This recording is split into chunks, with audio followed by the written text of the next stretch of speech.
start, it was really difficult. Sobrang hirap kasi yung availability ng doctors at saka nung pagpapacheck-upan. Tapos yung possible scare na baka COVID yung nararamdaman niya kasi almost similar yung nararamdaman niyang symptoms. So medyo may fear na baka COVID yun. At the same time, mas nahirapan kami kasi mahirap mag-secure na sa center. Kasi walang doctor, lagi nasa bakunahan, at dumami pa yung mga requirements. So, it was very challenging for us at this time.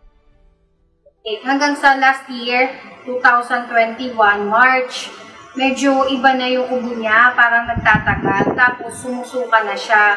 So, tinakbo ko na sa doktor, muna nga sa center. Noong una ko napansin sa kanya is yung naging masyado siyang matamlay. Yung usual na nagagawa niya na mahilig siya magluto or pagluto ako, na wala na yun kasi halos hindi niya nakaya. At kailangan namin yung ma-action.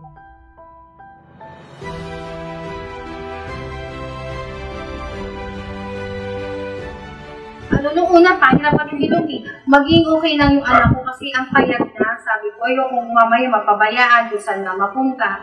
Hanggang sa naging okay naman, nasanayan niya na uminom ng gamot. Actually, napakamakulay nung na-experience namin ni Mimi tungkol dyan. Kasi nung nalaman namin yung kanyang results sa x-ray, it took us more than a month para makasecure ng spot din sa health center. Kasi inabot pa kami talaga ng February bago namin nakausap yung head nurse ng center din sa Caloocan pa kami nakatira.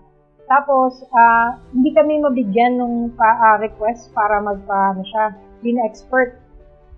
Yun medyo parang nagre-research na ako ng time na yun. Nakalang ko yun talaga yung unang step na dapat gawin. Ang problema is, kailangan kong communicate sa health center. Hindi nila kami mabigyan ng schedule.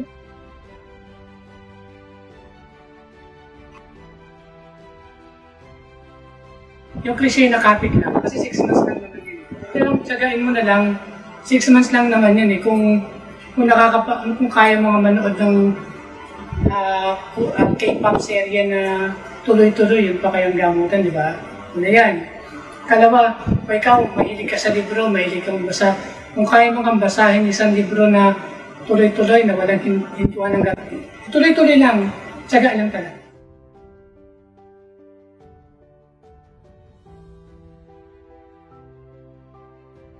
She asked me to do massage on her back because it helps a lot, or scratch her back to make her feel good, or if she really needs help, then I'll try my best.